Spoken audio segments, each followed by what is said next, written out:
Ya, Dila dari mana Dila? Tanjung ya. Oh, Tanjung. Dila dari Tanjung. Ya, kalau Intan? Ceri, Pak. Dari Alhamdulillah. Dini mah dari Cisumur ya sama kita. Gerlin, Surian, sama Reva. Oke. Sinyal gimana? Bagus ya. Ini pakai kartu apa sih? Yang dari Tanjung? Telkomsel. Telkomsel, Telkomsel nomor 1 ya. Terus yang dari Surian? Telkomsel, Pak. Telkomsel. Eksis. Eksis ya. Kalau Cisumur? Telkomsel, Pak. Telkomsel. Oke. Biasanya orang Songgom pakai Smartfren. Ayo pakai Smartfren? Nggak ada ya? Biasanya yang di Songgom kebanyakan pakai Smartfren anak-anaknya. Oke, nanti sebentar ya. Sambil menunggu temannya, kita belum ada perubahan, masih berenam, siswanya dengan Bapak 7 gitu. Dan Bapak 7. Nanti Bapak cek lagi ya di grup. Di grup Bapak cek lagi di grup. Di grup cek lagi. Bapak fotokan. Bapak fotokan ya. Ya.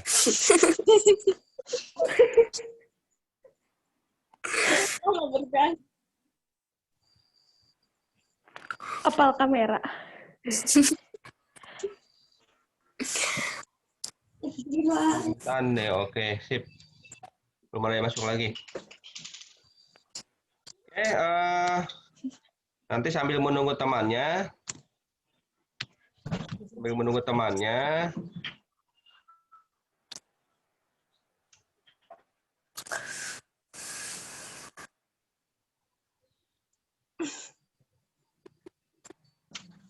kelihatan tidak? Kelihatan, Pak. Screen Bapak kelihatan? Kelihatan. Oh, tentang apa tuh judulnya?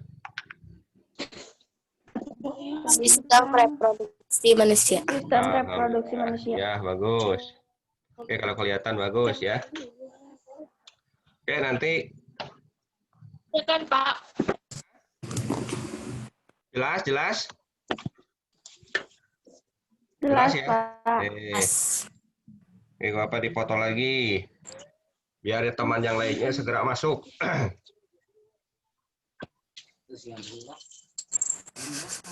Atau ada yang dengan temannya di situ berkelompok? Nggak ada. Nggak ada lagi ya. Nanti boleh juga berkelompok sih sebenarnya dengan temannya kalau Zoom ini supaya bisa kelihatan semua. Ya. Oke, karena waktunya sudah jam 8.30 sesuai dengan yang ada di undangan. Oke, nanti temannya yang tidak bisa masuk nanti tolong kasih tahu, dan juga ini Bapak di recording atau direkam pembelajaran kali ini, nanti bisa di-share lah. Oke. Bismillahirrahmanirrahim. Assalamualaikum warahmatullahi wabarakatuh. Waalaikumsalam warahmatullahi wabarakatuh. Oke, selamat berjumpa lagi dalam pembelajaran dari rumah kali ini.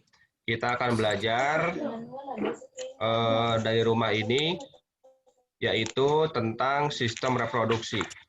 Walaupun kita sekarang dalam masa pandemi, tentunya kalian harus selalu berada di rumah, tidak keluyuran, dan tetap menggunakan masker, menjaga jarak, dan juga satu lagi, mencuci tangan pakai sabun. Ya, mencuci tangan pakai sabun. Jadi, ingat pesan ibu, ya. Seperti lagu. Ya, ingat pesan ibu, begitu ya. Oke. Sebelumnya, Bapak akan menjelaskan tentang sistem reproduksi pada manusia.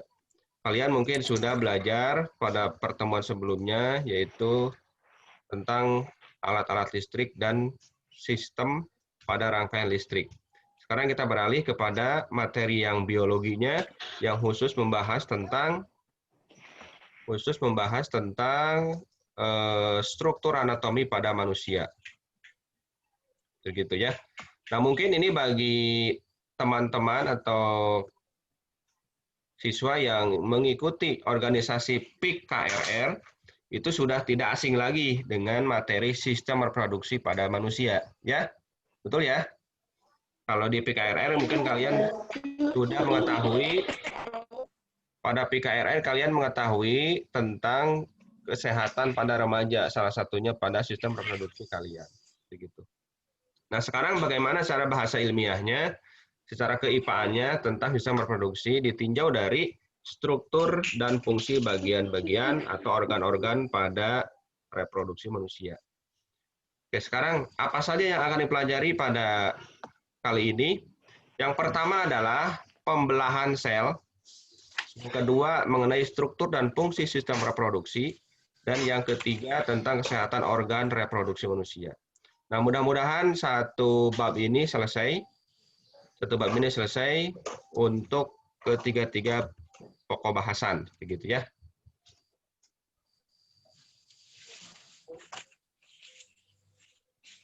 Oke, yang pertama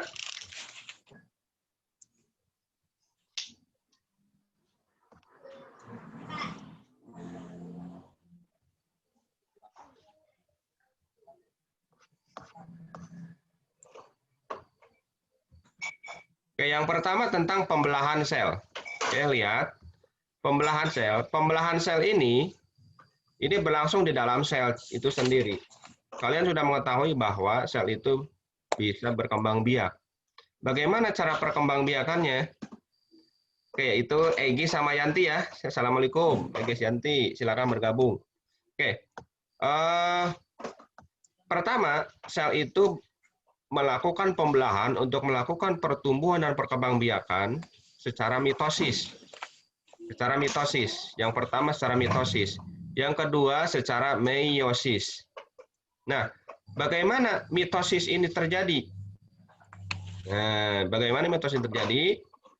Nah, mitosis ini adalah pembelahan yang menghasilkan dua sel anakan dengan materi genetik yang identik dari sel induknya. Ya. Kemudian pembelahan secara mitosis ini terjadi pada organisme yang mengalami pertumbuhan, perbaikan, dan reproduksi aseksual. Kemudian yang ketiga, jumlah kromosom anakannya adalah 2N atau disebut dengan diploid. Sedangkan siklus hidup selnya dibagi menjadi dua, yaitu fase pertumbuhan atau interfase dan fase pembelahan. Ya. Nah, jadi dalam pembelahan mitosis ada 5 tahapan yang terjadi. Yang pertama tahapan interfase, profase, metafase, anafase, dan telofase. Sekarang bagaimana tahapan interfase? Kita buka ya. Nah, tahapan interfase, nah, tahapan seperti ini. Tahapan persiapan pada setiap sel yang akan melakukan pembelahan. Jadi ada persiapan dulu. Nah, tahapan inilah tahapan yang paling lama dalam siklus hidup sel. Terjadi proses metabolisme yang tidak berpengaruh pada proses morfologi sel. Ya. Nah, begitu ya. Kemudian pada fase ini terjadi replikasi DNA. Artinya DNA inti daripada sifat karakteristik daripada sebuah organisme itu akan direplikasi. Kemudian akan terjadi replikasi atau pertumbuhan organel. Begitu ya. Itu interfase.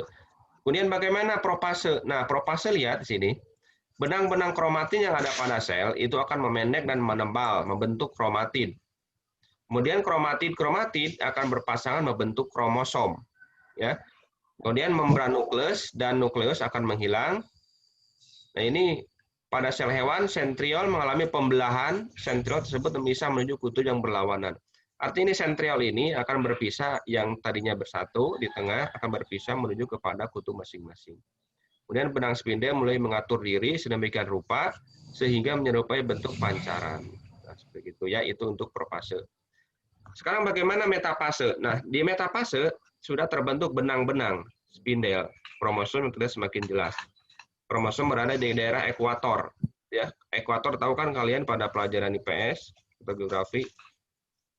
Kemudian setiap kromosom masih terdiri dari 2 kromatid yang terkait pada sentromer. Kemudian pada setiap sentromer ada 2 konektor yang masing-masing dikaitkan dengan benang spindel. itu metafase. Sekarang yang anafase. Nah, yang anafase benang-benang spindel akan memendek. Yang tadi memanjang, dia akan memendek. Kemudian akan menuju pada kutub-kutub yang berlawanan. Nah, disinilah mulai terjadi sitokinesis, gitu ya, sitokinesis. Nah, kemudian di bagian tahap terakhir itu telopase. Kromatid telah sampai di kutub-kutub yang berlawanan, sehingga akan membentuk anak inti, masing-masing anak inti ini anak intinya, dan membentuk membran nukleus di luar anak inti. Sitokinesis selesai, jadi terbentuklah dua anakan. Jadi yang terbentuk ini akan membelah, ya, ini namanya telofase, karena kromatid-kromatidnya sudah sampai kepada kutub-kutub yang saling berlawanan. Nah, begitu ya. Itu adalah tahapan-tahapan pada mitosis, yaitu apa saja?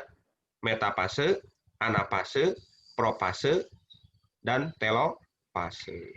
Itulah tahapan pembelahan pada mitosis. Nah, pembelahan pada mitosis itu terjadi hanya pada sel-sel untuk yang ada di dalam tubuh. Ya, contohnya pada jaringan kulit, pada jaringan otot, itu akan tumbuh, akan membelah selnya secara mitosis. Sehingga tubuh kalian yang asalnya hanya kecil, lama-kelamaan setelah beranjak dewasa akan bertambah tinggi, kemudian berat badan akan bertambah berat, masanya akan bertambah lebar, seperti itu. Itulah terjadi karena adanya pembelahan sel secara mitosis. Nah, sekarang bagaimana pembelahan sel secara meiosis? Nah, kalau pembelahan sel secara meiosis ini terjadi pada sel reproduksi, ya, pada sel reproduksi. Nah, ini terjadi dua tahapan, ada meiosis 1, kemudian ada meiosis kedua, begitu ya. Nah, di meiosis 1 ada profase, metafase, anafase, dan telofase 1. Kemudian di meiosis 2 ada profase 2, metafase 2, anafase 2, dan telofase 2. Begitu. Nah, bagaimana untuk yang profase 1? Sama artinya seperti yang tadi di mitosis. Nah, membran inti mulai menghilang, terbentuk gelondong pembelahan. Begitu. Ya. Kemudian yang metafase. Metafase, lihat kromosom homolog akan bergerak ke bidang ekuator dengan sentromer mengarah ke dalam kutub. Begitu ya. Masing-masing kromosom berkaitan dengan benang spindel pada bagian sentromer. Nah, kemudian di anafase 1, kromosom homolog ditarik benang spindel ke arah kutub yang berlawanan. Tujuan daripada anafase 1 itu, anafase ini yaitu membagi isi kromosom diploid menjadi haploid.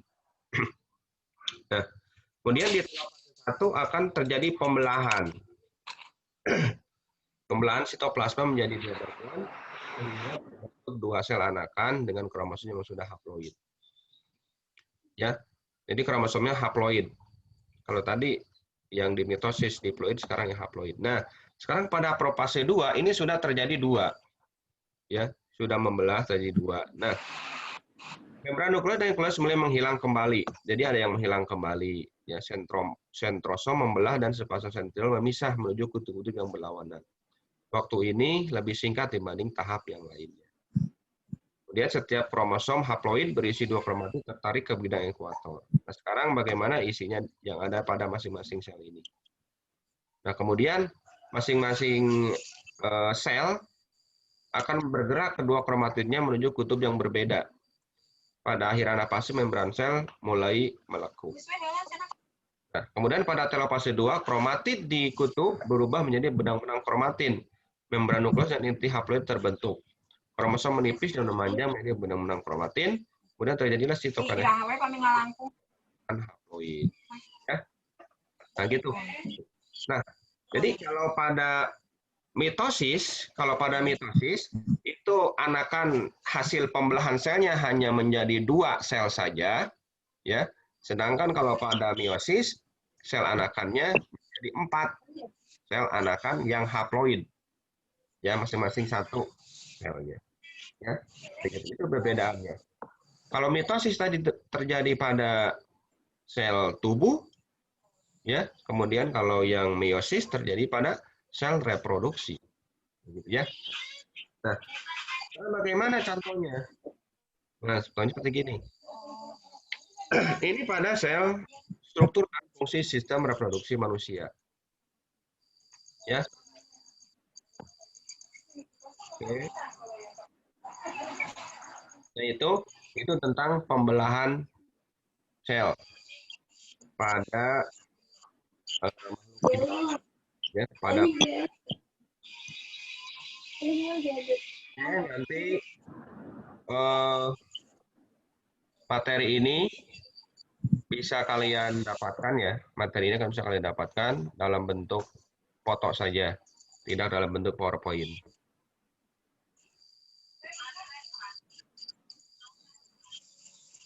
Oke ya, mungkin itu saja untuk pertemuan kali ini.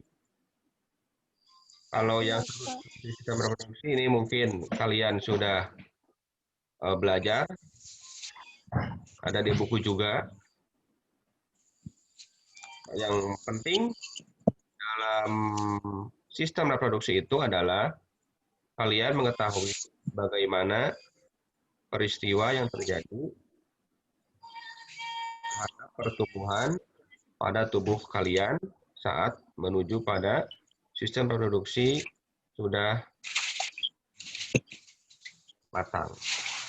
Nah, ini hal yang harus Bapak jelaskan kepada kalian tentang, karena di sini rata-rata yang hadir itu adalah perempuan, Bapak harus jelaskan bagaimana proses yang berlangsung di dalam organ reproduksi laki-laki dan perempuan.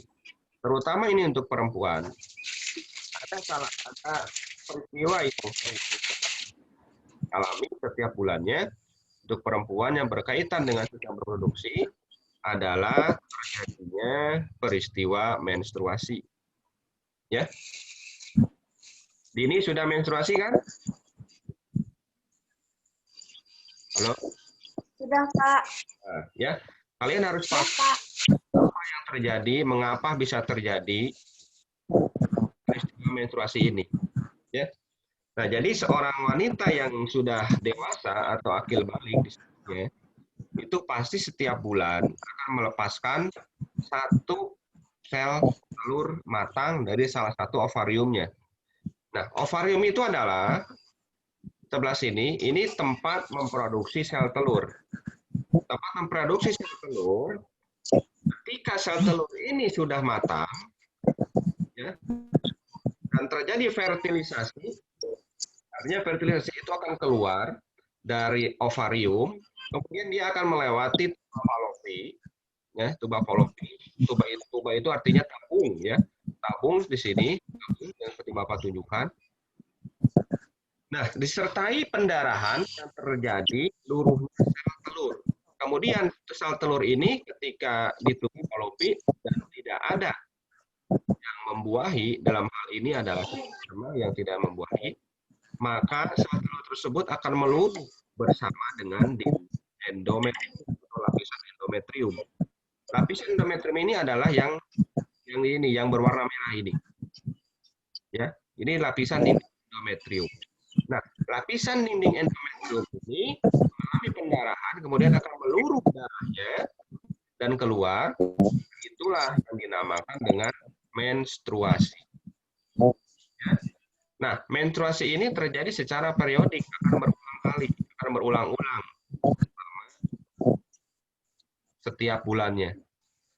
Nah, pada umumnya siklus menstruasi ini berlangsung selama 28 hari. Ya.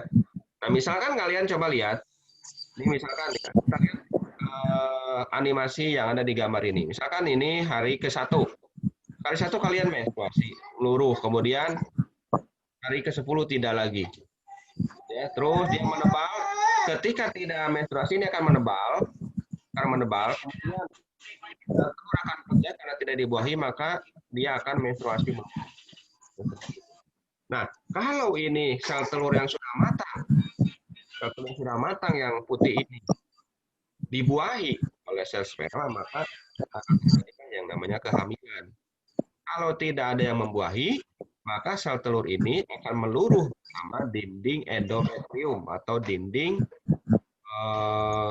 rahim. Ya, dinding rahim akan keluar bersama darah. Seperti itu. Itulah yang dinamakan dengan menstruasi. Ya.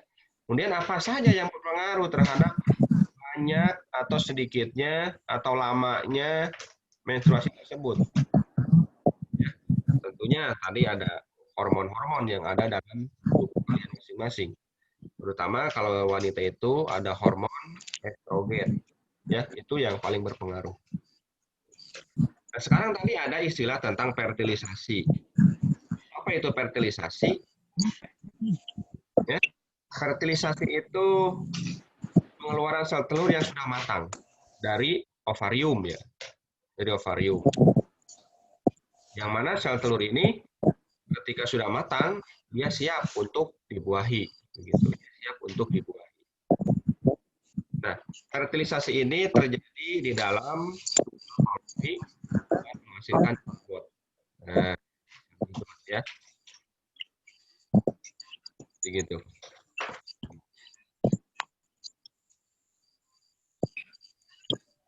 Nah, kemudian apa yang terjadi ketika kalian tidak menjaga kesehatan organ reproduksi? Nah, yang pertama yang terjadi adalah munculnya penyakit-penyakit pada sistem reproduksi. Pertama adalah kalau pada wanita ada yang namanya dengan keputihan. Apa itu keputihan? Keputihan ini adalah penyakit yang ditandai dengan keluarnya cairan kental berwarna putih di alat kelamin. Penyebabnya oleh infeksi jamur Chlamydia trachomatis atau Candida albicans. Nah, pencegahannya adalah dengan cara menjaga kelembapan kelamin. Dengan cara mengganti celana dalam kalau setelah buang air kecil agar tidak terjadi kelembapan. Ya. Ini nanti kan kameranya ini aktif berapa sih? Suka senang hingga pada daerah-daerah yang lembab. Ya, jadi harus waspada. Kalau keputihan harus menjaga kebersihan celana dalam masing-masing. Kemudian yang kedua, penyakit yang kedua adalah kencing nanah atau gonorrhea. Gonorrhea ini ditandai dengan keluarnya nanah dari saluran kencing sehingga merasa sakit saat buang air kecil. Disebabkan oleh infeksi bakteri Neisseria gonorrhoeae. Ya. Gitu. Pencegahannya dengan cara menghindari kontak sesuai dengan penderita. Ya. Kemudian yang ketiga adalah sifilis atau raja singa. Nah, raja singa ini ditandai dengan timbulnya luka pada alat kelamin, rektum, lidah, atau kulit tetapi tidak terasa sakit. Nah, ini penyebabnya adalah bakteri Treponema pallidum. Pencegahannya dengan cara menghindari kontak langsung antara luka di kulit dengan selaput lendir, cairan tubuh penderita. Ya. Nah, kemudian yang keempat, penyakit AIDS. Ini karena kekebalan tubuh yang menurun. Penyebabnya karena jarum suntik yang sudah terkontaminasi dan kontak seksual dengan penderita. Kemudian yang kelima, herpes genitalis. Nah, tandanya timbulnya bintik-bintik berisi cairan di alat kelamin. Ya, penyebabnya virus. Nama virusnya herpes simplex tipe 2. Cara mencegahnya, hindari kontak dengan penderita. Dan yang keenam adalah penyakit prostatis. Penyakitnya ditandai dengan adanya inflamasi pada kelenjar prostat disebabkan oleh infeksi bakteri Escherichia coli atau non-bakteri. Cara mencegahnya, mengurangi aktivitas yang menyebabkan infeksi pada prostat. Yang ketiga adalah penyakit epididymitis. Nah, penyakitnya ditandai dengan peradangan pada epididymis. Kemudian disebabkan oleh iritasi zat kimia, kemudian komplikasi bakteri coliform. Cara mencegahnya menghindari bergonta-ganti pasangan seksual. Ya, itu epididymis. Nah, bagaimana cara mencegahnya? Bagaimana cara mencegah penyakit reproduksi? Yang pertama untuk perempuan. Untuk perempuan, ini mengganti pembalut sesering mungkin saat sedang menstruasi. Ini perlu sekali. Ini untuk menjaga kesehatan dan kebersihan alat kelamin. Dan yang kedua, menghindari penggunaan sabun pembersih kewanitaan secara terus-menerus. Ini akan menyebabkan kadar asam dan akan berubah. Karena bakteri kalau kondisi alat kelamin kalian basah itu akan hinggap berbagai macam jamur, kemudian bakteri. Sehingga kalau terlalu asam itu tidak bagus, kalau terlalu basah juga akan lebih cepat banyak bakterinya.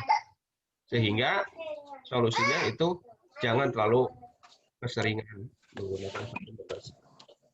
Kemudian bagi laki-laki. Nah, untuk laki-laki itu mengurangi kebiasaan mandi dengan air panas. Nah, mungkin ini akan menyebabkan jaringan-jaringan pada sistem reproduksi akan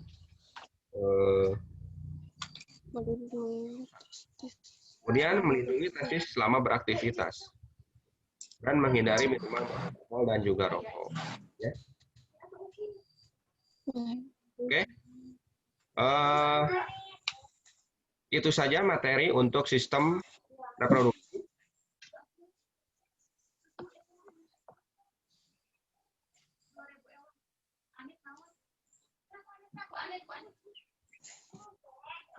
Oke, itu saja materi untuk sistem reproduksi ya.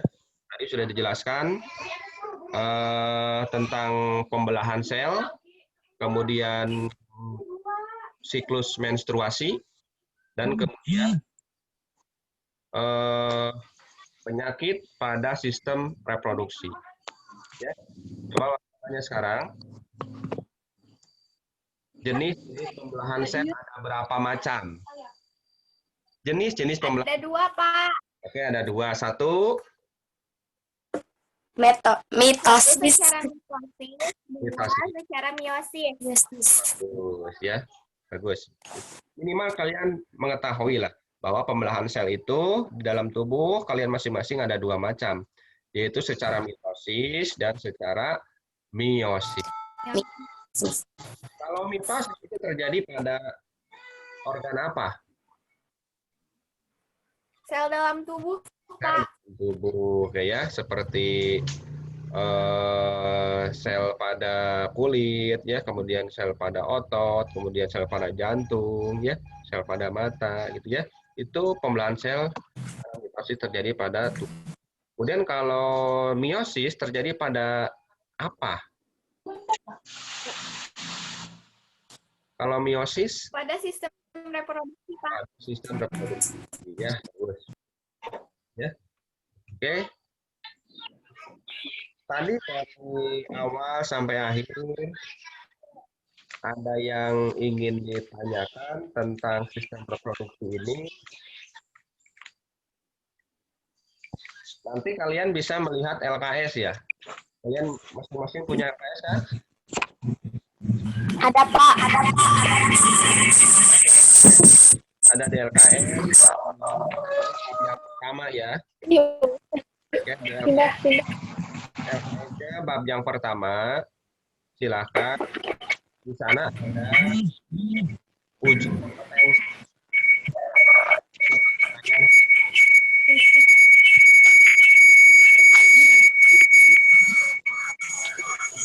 Mute dulu speakernya. Mute dulu speakernya.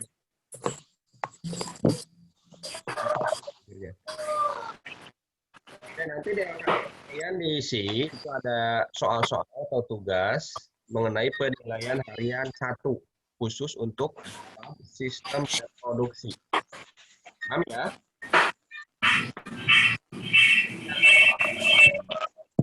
Mengerjakannya di LKS saja. Paham ya?